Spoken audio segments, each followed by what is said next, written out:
mpamokatra mahomby antoky ny firenena manjary ara-tsakafo. manoloana ireo fanampy ara-tsakafo sy ny fahasimbany ny tontolo iainana eto Madagasikara dia natomboka tamin'ny fomba ofisialy ny fahenina amby roapolo ny volana febroary 2024 tao Antaninarenina ny tetikasa Fivary 2 sy ny tetikasa Variala izay vatsian'ny JICA na Agence Japonaise de la Coopération Internationale vola ary eo ambany fahin'ny ministeran'ny fambolena sy ny fiompiana. Tetikasa lehibe anankiroa izy ireo satria ny tena tanjona farany moa zany dia anatsarana ny vokabary zany tena resantsika teo fa ny vokabary moa zany tsy hoe vary ihany izy fa anatsarana mihitsy zany ny foto-tsakafotsika malagasy dia mifameno izy ireo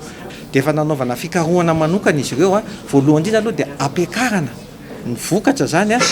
nefa anenana ihany koa ny fanimbana ny tontolo iainana dia ny mampifameno anazy zany dia nanankiray efa nisy fikarohana natao zany amin'ny fivary zany efa nisy fivary voalohany aloha zany tetikasa voalohany dia ny vokatra azo tamin'io zany no raisina zany dia nampifanampiana tamin'ilay tetikasa zany anankiray le Variala izay nampidirina endritsika teo moa zany ala dia zany fiarovana ny tontolo iainana zany dia zay no mahatonga an'izy anankiroa mifameno zany ny anankiray samy mamokatra vary daholo izy fa ny anankiray zany sady fiarovana ihany koa ny resaka tontolo iainana zany dia tsika moa samy malala fa ny tany indrindra moa zany eto Analamanga dia ny Vakinakaratra efa marefo dia marefo ny nofo tany dia tsy ampy phosphore zany raha zay ny tena antsika azy dia izay mihitsy le oentin'le tetikasa zany hoe mitondra an'izay tsy hoe oentina daholo le karazana zezika be dia be hanimbana an'le tany fa phosphore ihany ary atao vitsivitsy le izy dia ahafahana mapakatra 30 isan-jatony amin'ny vokabary satria io phosphore io zany tsy vokatra eto Madagasikara kanefa ny kosa efa misy fifanarahana zany amin'ireo tena mpamokatra zany le mpivarotra aloha zany eto Madagasikara zany nisy fotoana zany tamin'ny voalohany zany hoe reto le phosphore menazy fotsiny aloha dia nivarotana le izy dia nampiasaina dia hita fa namokatra fa napetraka amin'izay zany zao tetikasa zany dia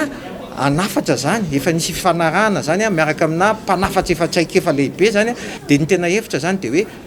sady misy le karazana Variala zany dia misy ihany koa zany le pitipinina zany afahantsika mamokatra zay zany le izy tena marina faritra efatra no ampiarana azy zany voalohany indrindra aloha zany eto Analamanga dia Vakinakaratra dia Boeny ny fanotelony dia Bealoatra Mangoro no faefatra. Efa niasa nanomboka ny volana Aogositra 2024 ireo tetikasa ireo tao amin'ny faritra Vakinakaratra ka tantsaha miisa 7 no voaofana amin'ny fampiasana ny teknika pitipinina ary manodidina ny 7,000 gony ny zezika TSP efa voazara. Mahakasika an'ity fambolena vary pitipinina fomba pitipinina sy mampiasa an'ity zezika TSP ty zany le vary dia ty zany le varin'olona tsy natao an'le pitipinina somary mitovitovy ihany zany ny fotoana nanetsana an'ireto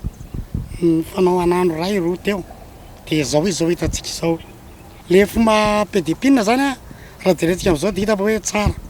marina hoe vao manomboka miteraka izy zao fa hitanao hoe ho tsara izy le fomba fambolena vary pitipinina kelikely kokoa ny dépense par rapport amin'le mampiasa hoamzy 22 mampiasa MPK ma zany iny zany bebe koa satria ny vidiny MPK zany zao raha le MPK tsara dia 9,000 ny kilao dia raha le MPK le moramora reny dia 4,000 dia nefa ny nataoko tamin'io dia kilo 7,000 le zezika 2 kilao zany ohatra anetsy ianao rapitso dia le zezika 2 kilao TSP io lomana androany arivo lomanao androany arivo io dia efa karokaroana fa zezika sarotsarotra levon'izay izy io dia karohana dia ny apitsy maraina any mbola mikaroka aninao dia rehefa zay dia malemy tsara izy miaraka amin'le levona dia rehefa anetsa amin'izay ianao dia alainao ny koveta dia eo amin'ny tapatapaka ny koveta eo le fotaka no titiana taminy dia rehefa hitanao fa hoe repelanao fotsiny rehefa mirakitra amin'ity vodiny ity zany le zezika le tany dia aketsanao izy dia ohatra manetsa rehetrarehetra tsisy mahasamihafa azy tsy dia misy hoe fahasarotana fa ohatra manetsa ihany dia ny olona zany mieritreritra hoe zany hoe manahirana fa izy zany tsy dia manahirana satria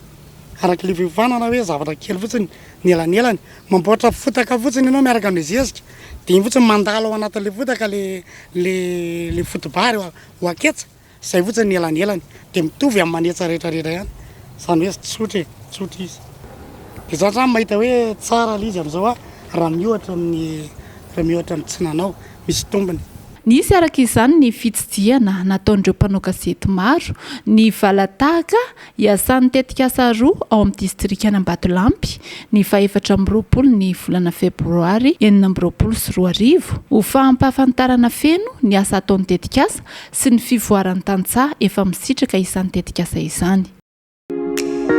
Mpamokatra mahomby antoky ny firenena manjary ara-tsakafo.